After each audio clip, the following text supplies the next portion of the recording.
En este caso tenemos la oportunidad de contar con la doctora Moliner y la doctora Palumbo.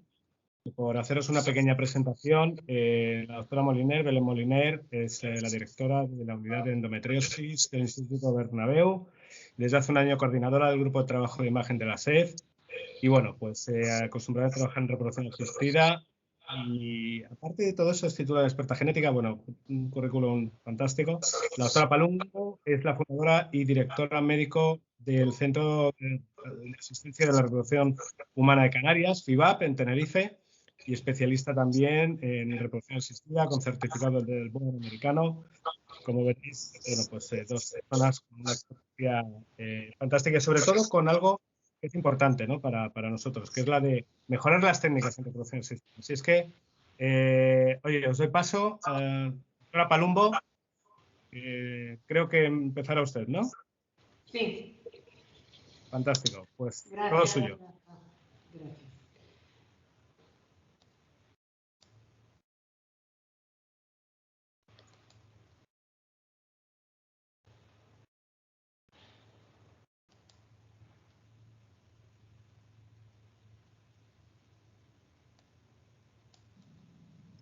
Buenas tardes. En primer lugar, quiero agradecer a la doctora Belén Moliner, a doña Pau Pérez Castelló y a Rafael Casado de la empresa Dibimed haberme invitado a participar a este webinar sobre IFOSI.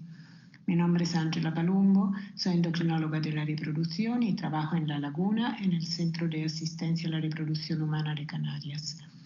Me hace especial ilusión hablar de este tema, ya que llevo algo más de 25 años utilizando técnicas ecográficas para el estudio de la cavidad uterina en las trompas en lugar de la histerosalpingografía. Primero en un centro público, en el Hospital Universitario Nuestra Señora de Candelaria, y ahora en nuestro centro privado.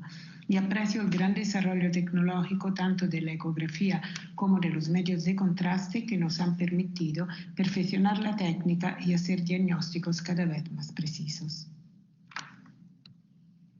No tengo conflictos de interés y a lo largo de esta presentación quiero exponer el concepto de diagnóstico de infertilidad en una visita, resaltar las ventajas de la ecografía 3D en el diagnóstico de infertilidad y su papel en la mejora de los resultados, y mostrar las ventajas de ICOSI y IFOSI en el proceso diagnóstico.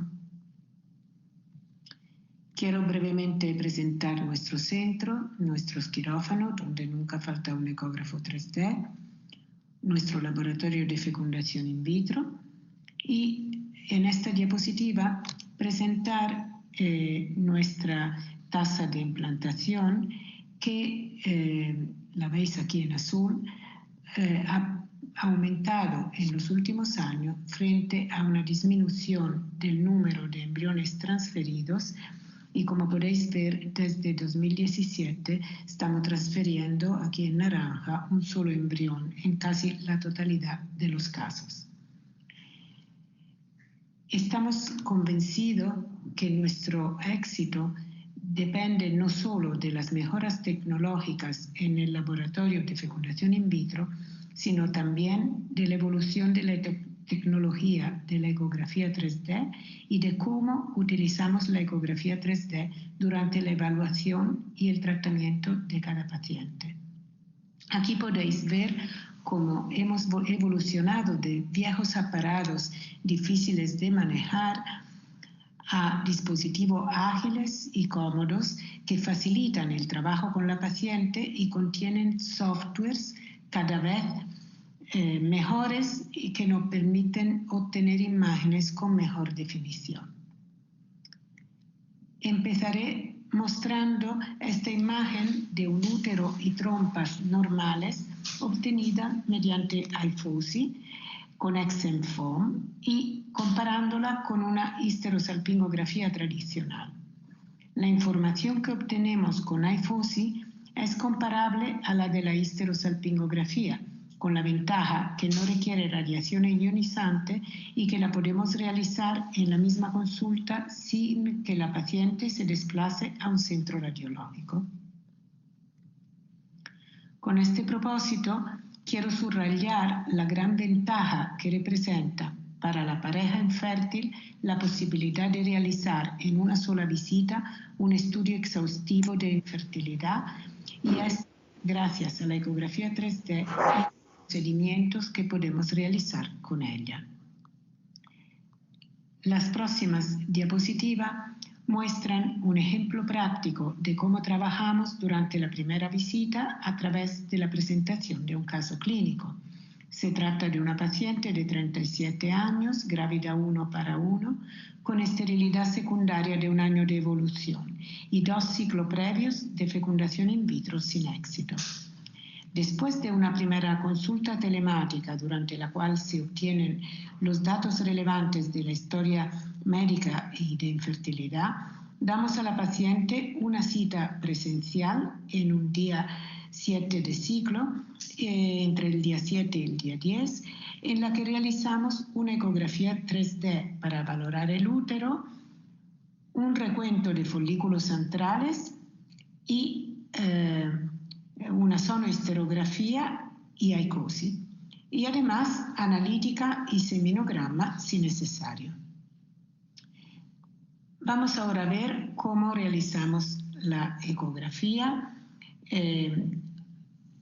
Primero adquirimos un volumen 3D del útero y, como pueden ver, es un proceso muy rápido. En un segundo tiempo, cuando la paciente se levanta, procedemos a la valoración del útero en el plano sagital, donde medimos longitud, altura y grosor endometrial. A continuación, reconstruimos el plano coronal, donde podemos valorar la forma del útero, descartar malformaciones y medir el ancho del útero. El segundo paso es la adquisición de un volumen en 3D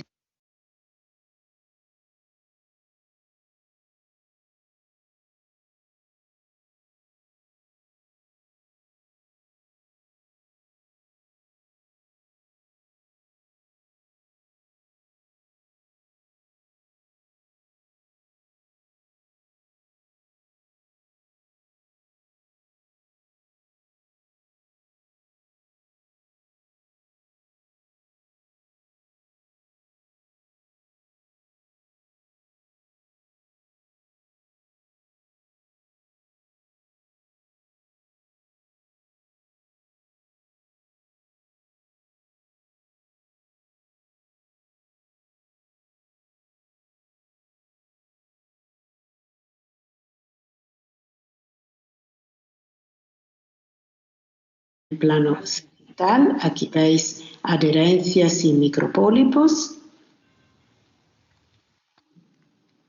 Y sucesivamente en el plano coronal, donde de nuevo valoramos la forma del útero, la posición en el espacio de las alteraciones endometriales, en este caso pólipos y adherencias, y determinamos la presencia o ausencia de eventuales malformaciones uterinas. Procedemos después a valorar la permeabilidad tubárica, primero en 2D, y en este vídeo pueden ver cómo la trompa se dilata ligeramente y es permeable. Ahora, sucesivamente, adquirimos el volumen de la región anexial poniendo especial atención a la trompa, y en esta diapositiva pueden ver cómo el rendering 3D con HD Live nos da una imagen muy realista de la trompa que nos ayuda a hacer el diagnóstico. Aquí vemos otra reconstrucción de la misma trompa que presenta un hidrosalpinx moderado, aun siendo permeable. Hecho el diagnóstico, discutimos los resultados con la paciente y programamos una laparoscopia. La laparoscopia confirma el diagnóstico de hidrosalpinx moderada con trompa permeable y procedemos a la salpingectomía bilateral.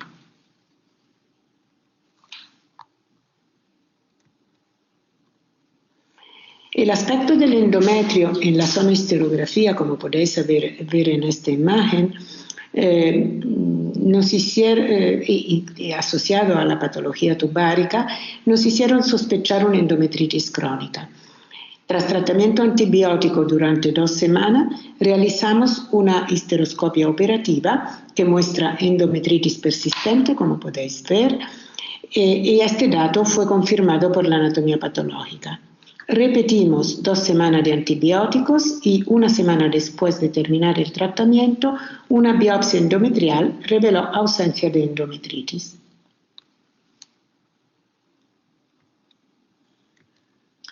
Pasamos ahora a hablar de la hifosi.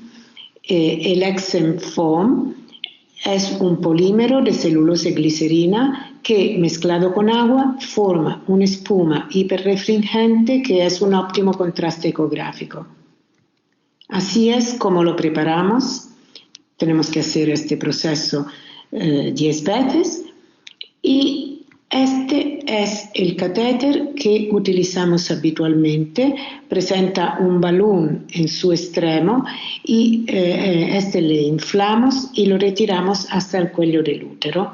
Colocamos el catéter delicada y lentamente para minimizar las molestias de la paciente. Además, intentamos tenerlo inflado lo menos posible, siempre para minimizar las molestias. Y aquí en esta imagen veis una reconstrucción de 3D del útero con el catéter puesto en istmo y cervix. Y esta es la imagen que conseguimos tras la inyección del contraste. La inyección del contraste y la adquisición de la imagen en 3D se realiza en el plano transverso, como explicará la doctora Moliner en un vídeo. Aquí pueden ver ambas trompas en el mismo plano y haciendo un scroll en el plano coronal podremos visualizar todo el recorrido. Con la ecografía 3D podemos modificar la imagen y el contraste y el color para facilitar la visualización de la región de interés. Y esto es muy interesante. Aquí vais a ver unas rotaciones, es el scroll en el plano coronal que nos permite ver ambas trompas. Aquí lo tenéis.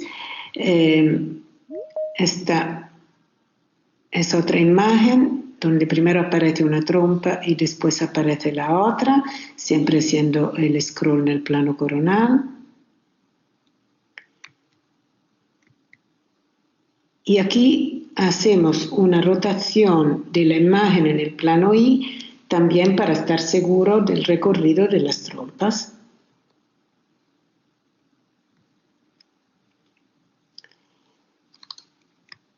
En conclusión, la ecografía 3D durante la primera visita de infertilidad nos permite optimizar el proceso diagnóstico, agiliza la atención y mejora la experiencia de los pacientes.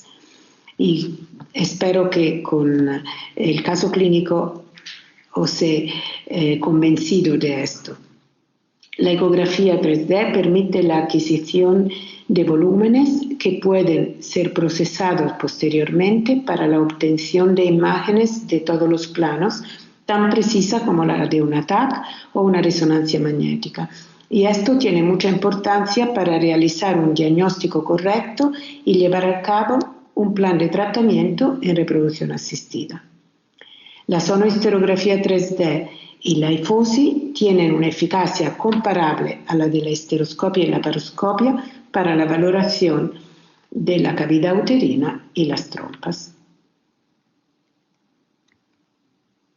Quiero agradecer a todos mis colaboradores, sin los cuales este trabajo no hubiera sido posible.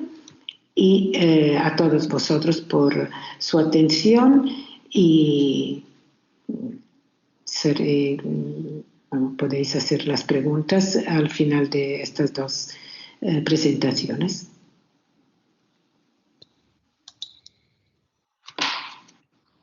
Bien, pues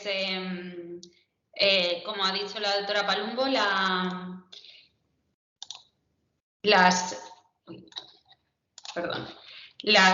preguntas van a ser al final. Entonces ahora voy a proceder a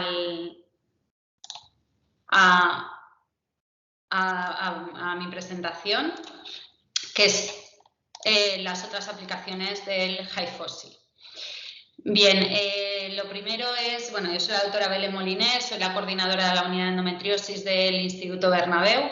También soy la coordinadora, como ha dicho Rafa Casado, del Grupo de Imagen y Fertilidad de la Sociedad Española de Fertilidad.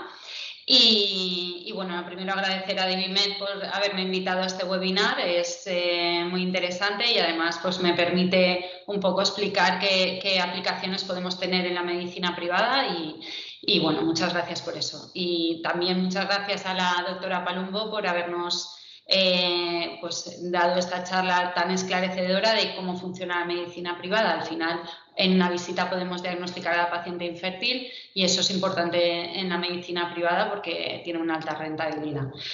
Bueno, pues aunque esto es un poco repetitivo, no está de más repasar los métodos que hay para valorar la permeabilidad tubárica. Ya sabemos todos lo que es la histerosalpingografía, que simplemente es, aplicamos un contraste que puede ser oleoso o acuoso. Actualmente yo creo que emplean más los oleosos. Se hace una radiografía, entonces se ve el contraste cómo se esparce por la cavidad endometrial a través de las trompas. Luego tenemos lo que es la laparoscopia, la cromoperturbación por laparoscopia, en el que vamos a inyectar azul de metileno a través del útero y luego con el laparoscopio vamos a ver ese azul de metileno a través de la cavidad. Y por último, el HICOSI o HIFOSI, en el que vamos a usar en el HICOSI contraste, el más frecuentemente usados es suero salino con aire. Y también se han usado otros contrastes radiológicos que realmente están hechos para poner intravenoso, pero se han usado intrauterinos, como el EcoVist o el SonoView, ¿no? Pero hay muchísimas menos publicaciones, seguramente por el alto coste. Luego está lo que llamamos HIFOSI, que es cuando usamos el Exenfoam, que como ha dicho la doctora Palumbo, pues es una mezcla entre hidroxicelulosa, glicerina y agua purificada. Bien. Hay otros métodos emergentes que la verdad es que son muy interesantes, pero sobre todo por las imágenes impresionantes que nos dejan, como es la visualización en 3D de la histerosalpingografía, tanto en un TAC como en resonancia magnética. Y luego también, esto lo he sacado de un artículo recientemente publicado de una revista de radiología, que lo que hacen es la histerosonografía virtual, cogen la imagen en 3D del ecógrafo y aplican un software especializado en 3D, que ahora hay millones pues para arquitectura, para animación, para todo, ¿no? Entonces, cogen un software y hacen esta imagen. Bien, ya en el 2011, en este review, revisaban las revistas que se habían publicado hasta la fecha, que comparaban los tres métodos, pues teniendo en cuenta ventajas e inconvenientes, concluían que el HICOSI era el examen más completo, teniendo una precisión diagnóstica muy competente. ¿Por qué? Porque podíamos valorar reserva ovárica, podíamos valorar el miometrio, el contorno uterino, la cavidad endometrial y además pues ver la permeabilidad tubárica y la arquitectura de las trompas. ¿Y qué ventajas e inconvenientes veían? Bueno, pues que la histerosalpingografía sí que tenía la ventaja que identificaba el sitio de oclusión y que parecía ser menor operador dependiente, y sin embargo la histerosonografía con contraste, que es el HICOSI, pues tenía las ventajas que he nombrado anteriormente: reserva ovárica, ver patología uterina, todo un poco, pero además que no usaba radiación, que no se usa la radiación, que no se usan contrastes yodados y además, sobre todo además, que no tiene dolor, o por lo menos tiene muchísimo menos dolor que la histerosalpingografía. Bien, y cuando comparamos HIFOSI y HICOSI, HICOSI me refiero cuando usamos suero salino con aire. Pues parece ser que con el HIFOSI vamos a tener menos diagnósticos inconcluyentes y más facilidad a la hora de realizar la técnica. Nos da más contraste. Y en este estudio, en el que se evalúan 132 pacientes, es muy interesante porque aquí hay 3 ecografistas. Y los 3, pues cada uno hace un método así randomizando, ¿no? A las 132 pacientes se les hace el HiCoSI en 2D, se les hace el HiFOSI en 2D 3D y el High Definition Flow de HiFOSI en 2D y 3D. Y después se les hace a todas una laparoscopia. Por eso la sensibilidad, especificidad y bueno, todo se compara con el gold estándar, que es la laparoscopia, ¿no? Entonces, en principio ellos concluyen que el HiCoSI tiene una alta sensibilidad, que el HiFOSI tiene una alta especificidad y que la técnica que no tiene una diferencia estadísticamente significativa con la laparoscopia, con lo que es el gold estándar, es el High Definition Flow del HiFOSI en 2D y 3D. Bien, entonces proponen que igual el HiCoSI podría ser una técnica de screening para después aplicar una técnica más específica como el HiFOSI y por último, en casos más difíciles ya y como alternativa a la laparoscopia, el 2D, 3D High Definition Flow HiFOSI, ¿no? Bien, el problema es que si nos fijamos en la precisión en diagnóstica, pues el estudio también concluía que entre el 2D 3D HiFOSI y el 2D 3D High Definition Flow HiFOSI no había diferencias. Si además tenemos en cuenta que hay un alto valor predictivo positivo y que sí hay diferencias estadísticamente significativas con el HiCoSI, sobre todo en la medicina privada en la que los tratamientos tienen un alto coste, nos va a interesar realizar una técnica que sea más específica que de screening, ¿no?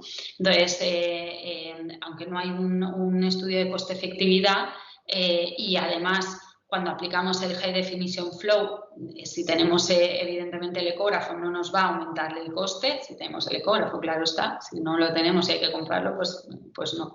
Pues seguramente a nosotros nos va a interesar y de hecho es lo que hacemos el HiFOSI para diagnosticar más certeramente a las pacientes.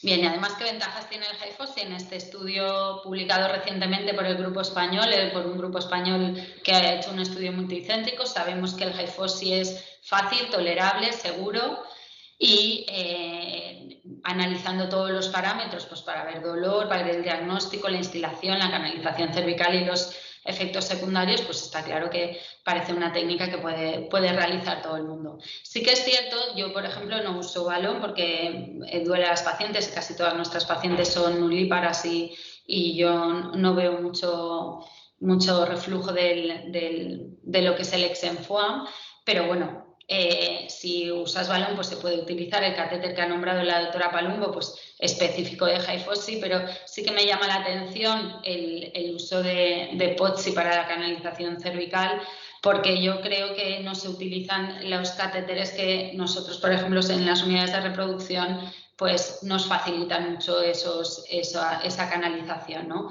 Porque un tubo nasogástrico, aunque tiene el balón, pues es muy flexible y va a dificultar.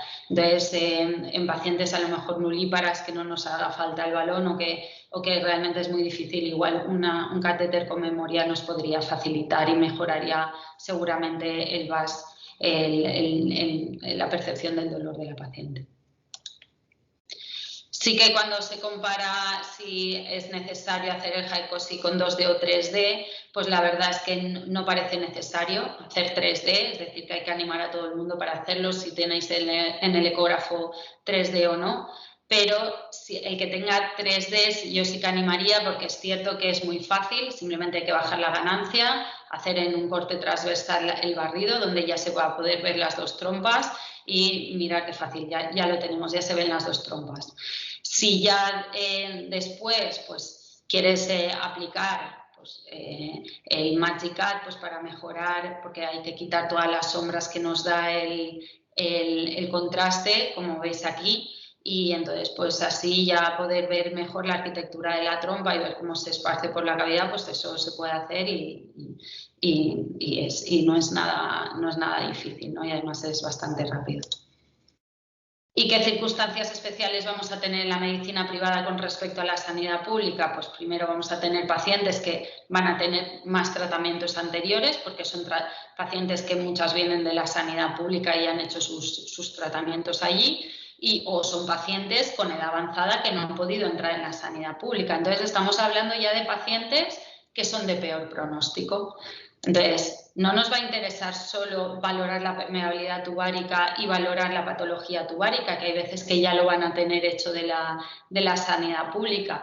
Nos va a interesar ver toda aquella patología que nos va a empeorar el pronóstico en estas pacientes que ya tienen mal pronóstico, como es la adenomiosis, como es los pólipos grandes o los miomas, sobre todo los submucosos, las adherencias y recientemente sabemos que las cesáreas.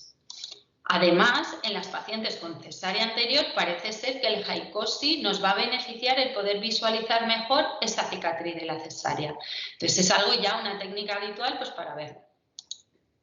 ¿Y desde cuándo sabemos que en fecundación in vitro disminuye la probabilidad de éxito el haber tenido una cesárea anterior? Pues desde no hace muy poco, desde el 2020, en enero del 2020, el Human Reproduction nos publicó varios artículos acerca del tema. En este retrospectivo de más de 1.200 pacientes ya veíamos que disminuía bastante lo que es el porcentaje de niño nacido en casa después de una fecundación in vitro, con una probabilidad de 1,5 menos de tener un bebé en casa si has tenido una cesárea, ¿no? En el mismo número se hipotetizaban, porque ya sabemos que las cesáreas sí que podían disminuir la probabilidad de gestación espontánea, las diferentes teorías de por qué sucede esto. Las tres primeras están muy relacionadas entre sí, están muy relacionadas con el acúmulo de moco y sangre en la cicatriz de la cesárea, que nos va a hacer que haya una alteración del sistema inmune, nos va a hacer que tengamos un sitio de inflamación crónica. Además, si este moco pasa dentro de la cavidad, hace un líquido intracavitario, pues nos va a provocar un fallo implantacional. Y luego también se ha visto que por la fibrosis puede haber una distorsión de la contractilidad, una disminución de la vascularización por la misma fibrosis, puede haber una dificultad en la transferencia embrionaria, es cierto. Cuando entramos dentro cuando hacemos la transferencia embrionaria, hay veces que topamos con la cicatriz, incluso hay falsas vías que pueden hacer que no puedas entrar dentro de la cavidad, pero bueno, con maniobras de evasión al final se entra.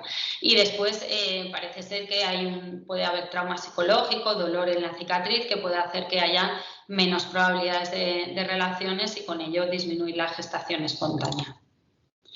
Bien, ya el Lismoceles sabemos que puede tener más probabilidad el Lismoceles cuando tenemos un defecto de la cicatriz en el que al menos se acumula 1 milímetro de moco, ¿no? Pues ya sabemos que el Lismoceles puede tener más probabilidad de producir ese líquido intracavitario. En este artículo lo evalúan. Hay 103 pacientes, creo recordar, y aquí lo que ven es que las pacientes con Lismocele van a tener hasta un 37,8% bueno, ellos lo describen, ¿no? Es un prospectivo, ven que 37,8% de las pacientes llegaban a tener líquido intracavitario dentro de la cavidad endometrial, perdón. Y estos son los parámetros ecográficos que ellos encontraron que podía estar relacionado, como es la profundidad del Lismocele, la circunferencia del Lismocele el día del trigger, la profundidad del Lismocele el día del trigger y la distancia al orificio cervical externo. Nosotros en el Instituto de Bernabéu, liderado por el doctor Castillo, ya estamos haciendo un estudio valorando todos los parámetros ecográficos, pero en transferencia de embriones congelados y no solo en pacientes de Lismocele, porque no solo son las pacientes de Lismocele que tienen menor probabilidad de éxito. De hecho, aunque no era el objetivo del estudio, luego al final comparan 50 pacientes con 400 controles, 50 pacientes con Lismocele, pero que no tienen líquido dentro de la cavidad, con 400 controles, y ellos sí que no veían esas diferencias, ¿no? Bien, nosotros en el Instituto Bernabéu ya desde hace unos años valoramos la contractilidad uterina y sí que vimos que había una disminución de contracciones uterinas en las pacientes con Lismocele. Si os fijáis, las contracciones prácticamente empiezan en segmento uterino inferior. Claro, cuando hay una fibrosis, pues el útero está como muy fijo. Sin embargo, en esta paciente que tiene algo de Lismocele, si veis, sí que algo de movimiento tiene y eso puede estar facilitando que el líquido vaya dentro de la cavidad, ¿no? Pero bueno, aquí en este, por ejemplo, que la cicatriz es muy profunda, pues se ve prácticamente parado. Bien, si alguien tiene interés, nos han publicado un videoartículo en el Fertility Sterility este mes, y para saber paso a paso cómo hacer el estudio de contractilidad uterina en 4D, pues si alguien quiere saberlo, pues aquí lo puede consultar. Como hemos dicho antes, también la fibrosis puede disminuir una disminución de la vascularización. Nosotros también hacemos vascularización 3D con los parámetros de índice de vascularización flujo, y sí que vimos que había una disminución. De hecho, nos lo aceptaron en la R del 2021, y aunque había poquitos casos, pues bueno, parece que estas teorías estén en lo cierto, ¿no? ¿Y qué podemos hacer con estas pacientes? Bueno, sabemos que las pacientes con ismocele se pueden hacer, sobre todo las sintomáticas, se pueden reparar. Lo que pasa es que la reparación sí que se ha visto que tiene, tiene una indicación clara para las pacientes que tienen trastornos menstruales, dolor. Para el tema de la fertilidad todavía no tenemos una técnica estándar que hacer, porque como veis aquí hay muy poquitos artículos todavía y no están bien diseñados muchos. Y sobre todo es para pacientes que han hecho tratamientos de reproducción o que van a hacer fecundación in vitro. Tampoco sabemos si esto puede mejorar. Yo creo que es muy prometedor, y las pacientes con ismocele que el líquido intracavitario pasa a la cavidad endometrial, sí que van a tener su indicación aquí, pero a todas las pacientes no sé si se les va a poder hacer, sobre todo las que no tienen ismocele, claro está. Bien, y por otro lado tenemos la histerosalpingografía, el HICOSI también, pero la histerosalpingografía sí que tiene ya muy asentado que aumenta la gestación espontánea, sobre todo en los contrastes oleosos, en comparación con los contrastes acuosos, por un tema de que tiene un aumento de viscosidad. ¿Y por qué parece ser que el table flashing, que es el lavado de la trompa, que simplemente es que entras un poco más, entras hasta el ostium con el catéter y ahí haces la inyección del contraste, ¿no? ¿Por qué parece ser que esto nos va a aumentar la gestación espontánea? Pues estas son las teorías, ¿no? La primera, el lavado mecánico de los restos o tapones de moco en las trompas de falopio. La segunda, ahí ya se ha demostrado que algún contraste acuoso puede tener alguna acción inmunológica sobre el endometrio, pues con las células dendríticas, con el metabolismo de la osteopontina. También parece ser que puede hacer una potenciación de la actividad ciliar, pero nosotros nos vamos a centrar o nos tenemos que acordar de este lavado mecánico, que puede ser de moco y sangre, que puede estar en las trompas de falopio. Y además sabemos que el HIFOSI puede tener este efecto terapéutico. Parece ser que aumente la gestación espontánea también, aunque todavía faltan muchos más estudios para demostrarlo. Si además pensamos en la viscosidad de los contrastes acuosos, pues seguramente el HIFOSI va a tener más viscosidad que lo que es el HICOSI con suero salino y aire, y tener algo más de efecto, ¿no? Esto es si hacemos esa comparativa. Y por lo tanto, si el table flashing va a aumentar la gestación espontánea, ¿qué va a pasar si hacemos un lavado de la cicatriz de la cesárea o cesarean scar flashing, ¿no? Es algo que nos hemos preguntado, y por eso estamos haciendo un estudio piloto en el que hacemos un HIFOSI para valorar la cicatriz de la cesárea. Como veis aquí, esta cicatriz parece cerrada, que no tiene ningún tipo de ismocele y no parece que tengan mucho problema, pero cuando sacamos el catéter para hacer el HIFOSI un poco antes de lo que es la cicatriz de la cesárea, para intentar hacer este lavado, pues aquí primero vamos a poder visualizar mucho mejor esta cicatriz, y segundo, a lo mejor vamos a poder limpiar esta cicatriz, que en teoría parece cerrada pero que no lo está, de estos restos de moco y sangre que puedan hipotéticamente estar. Además, si os fijáis, solo está en un lado del miometrio, ¿no? Bien. Y esto no es la primera vez que el HIFOSI se emplea para algo que no sea la valoración de permeabilidad tubárica. Recientemente se ha publicado este artículo que es una pena porque no pudieron acabar con el tamaño de la muestra que tenían estipulado, pero la teoría era que con el baño del Exenfoam en el mes antes de la fecundación in vitro, de la transferencia en pacientes con endometriosis, podría provocar un estrés en el endometrio que mejorara esa receptividad endometrial, ¿no? Como si fuera un scratch o una presión ahí en el útero. Bueno, al final sí que es verdad que parecía una tendencia a mayor porcentaje de niño nacido, pero como digo, no se pudo demostrar porque estaba con una potencia inferior a lo que tocaba y además no hubo diferencias estadísticamente significativas a pesar de tener un porcentaje claramente superior.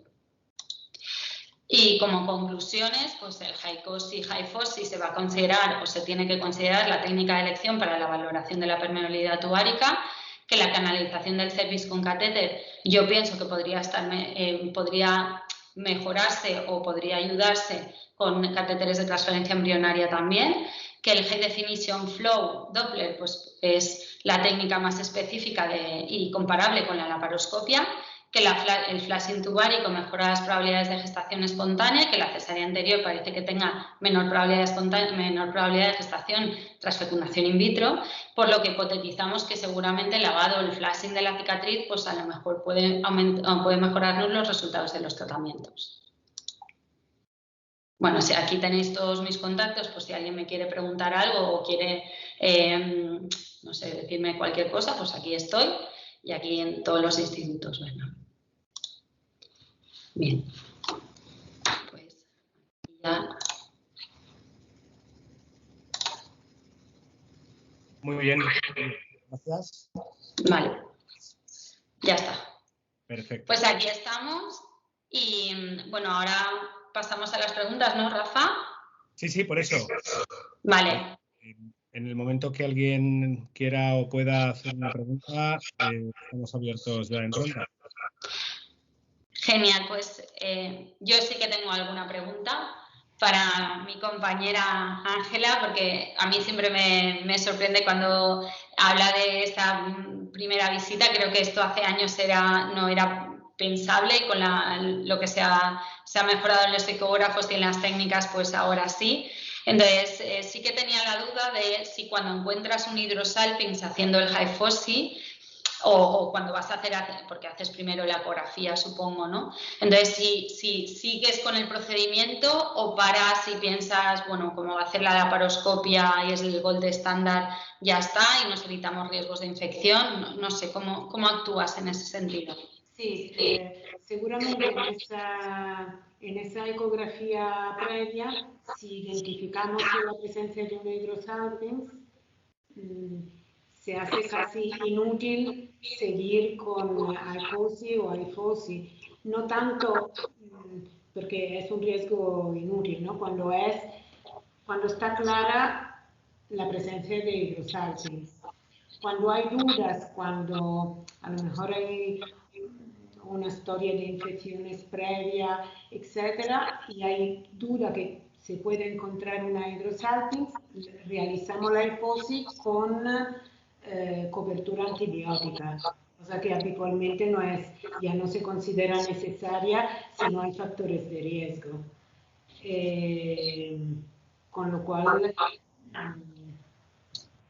yo creo que si casualmente haciendo la HiFOSI encontramos una trompa muy dilatada, nada, simplemente terminamos lo más rápidamente posible el procedimiento y damos tratamiento antibiótico.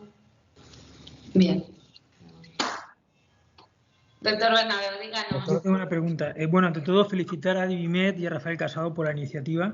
Creo que es imprescindible que cualquier ginecólogo que trate pacientes con problemas de fertilidad tiene que dominar esta técnica. Felicitaciones también por la excelente iconografía y por la posibilidad de saludar a mi vieja amiga Ángela, para que llevamos muchísimos años juntos. Ángela, yo tengo una pregunta para ti. Me ha sorprendido cuando has puesto en tu iconografía la posibilidad de diagnosticar una endometritis crónica.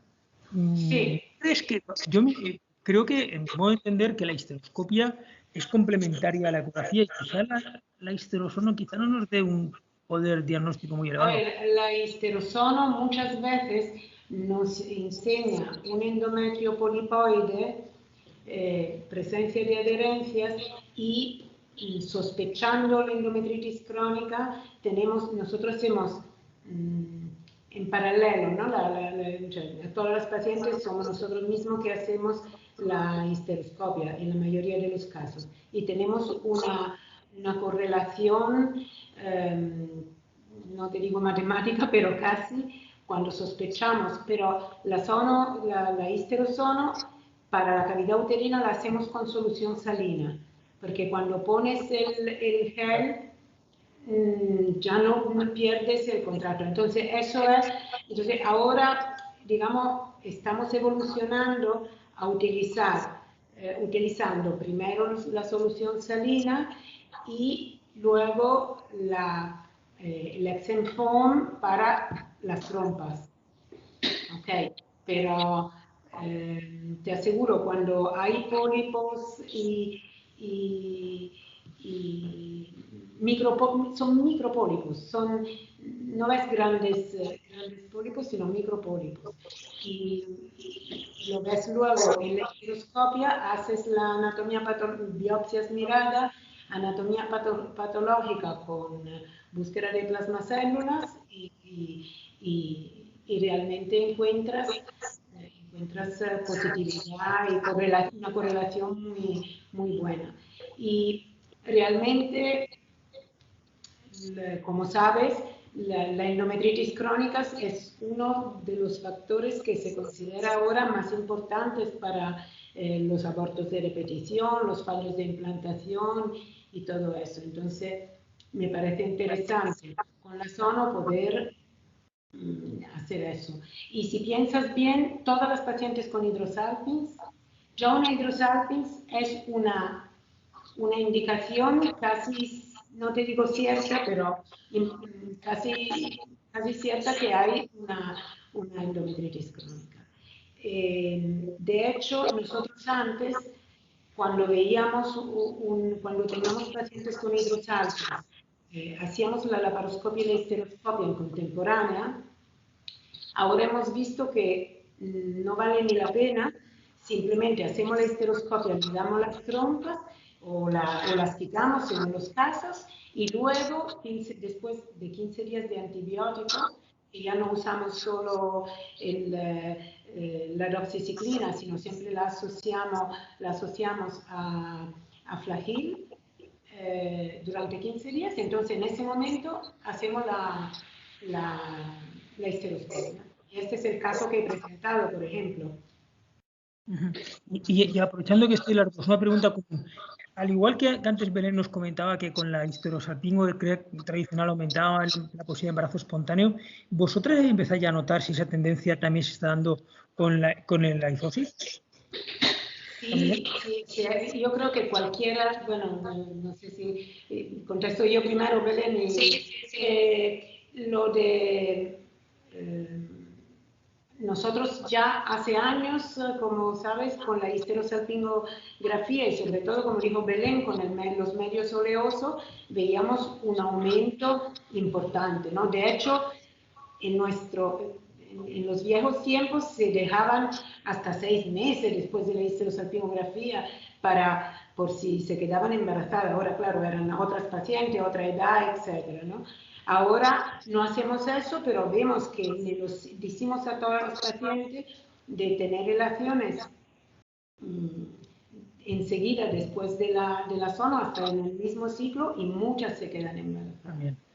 Y tanto con la solución salina como con el gel y tal. ¿Tú, Belén, como...? Pues yo, a ver, sí que tenemos alguna gestación espontánea que has pensado, esto ha sido por el Hyphosy, pero nuestro gran problema es la edad media, Rafa. ¿Qué pacientes tenemos que se quedan espontáneamente? Si la edad media está en torno a 38, 39, pues... ese es el gran problema que tenemos en la medicina privada. Yo creo que en la medicina pública seguro que esto tiene mucha más rentabilidad y se le puede ver, pero como decía, nosotros no vamos a valorar solo las trompas, porque a mí las trompas, que las tengan obstruidas o no, me va a dar igual, porque estas señoras seguramente van a hacer una fecundación in vitro, ¿no?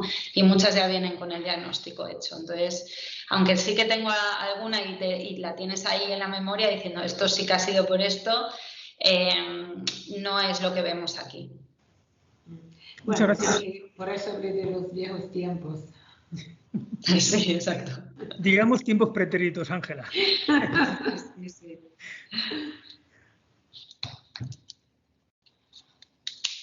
Se pueden seguir haciendo preguntas a través del chat o en vivo, si queréis, los participantes que están detrás de las cámaras. Me gusta, doctor Bernabeu, encantado de saludarle. Lo que ha dicho, precisamente cuando iniciamos la comercialización de este producto en España, una de las primeras cosas que yo empecé a ver era que era un producto que lo primero que hacía era mejorar la calidad de vida de las pacientes. Y ya solo por eso mereció la pena apostar por ello, empezar a invertir un poco, y luego hubo gente que empezó a coger confianza con el producto, y es lo que sucede. Nos encontramos ante un paradigma complicado de manejar, porque te encuentras con ginecólogos que de momento no lo ven, no lo tienen claro, o en su servicio no lo pueden integrar. Tiene cierta complejidad, pero luego, por otro lado, pues ginecólogos, clínicos que lo acogen, lo asumen, lo hacen suyo y se ponen a trabajar, pues con el caso de la doctora Palumbo, con el caso de y grupos que se han creado desde la CEGO, desde la SED. Entonces, todavía seguimos con los webinars que vamos haciendo. Es eso, intentar acercar a la gente la experiencia o el coste o la calidad de vida de las pacientes o la facilidad del diagnóstico. Pero es eso, o sea, es la clave. Yo estoy completamente convencido que de aquí a un tiempo será la única praxis que haya que realizar en este sentido. Indudable más en la medicina privada. Eso, o sea, perdón, pública. Sabemos. Sí, yo estoy contigo de acuerdo, Rafa. Yo lo que pienso es lo que te estaba diciendo un poco de los catéteres. Sí. Sacar a un ginecólogo que no hace nunca una canalización cervical a meter a hacerle canalización cervical y encima con un tubo nasogástrico, sí. Yo complicado no, lo veo, vamos, enrevesadísimo. Entonces, claro, la cuestión es que hay que hacer la canalización cervical algo sencillo, no doloroso. Estas pacientes, muchas son nulíparas y sí, se puede usar con balón, sin balón, pero un catéter que sea de canalización cervical, porque si no la gente no va a hacer HIFOSI ni HICOSI. Pues porque no es su práctica habitual, igual que yo no hago ecos de embarazo y me pones aquí a hacer una eco de embarazo y no me apetece hacerla, ¿no?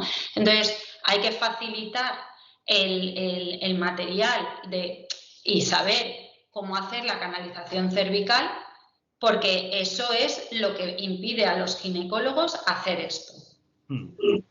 Yo estoy convencida, porque lo otro es simplemente inyectarlo y hacer la ecografía, no tiene más. Entonces, pienso, es una opinión personal, pero yo creo que cuando yo empecé con todo esto, lo que más miedo te daba era la transferencia y cuando estaba sola. ¿Sabes? Esto, quería hacer un comentario a este propósito. Yo creo que también un mensaje que tenemos que transmitir es que HIFOSI y histerosalpingografía son equivalentes, ni siquiera equivalentes, que HIFOSI es casi mejor que la histerosalpingografía. Y esto lo hemos visto con Belén escribiendo los protocolos de la IOM también lo afirma, ¿no? Que HIFOSI ya es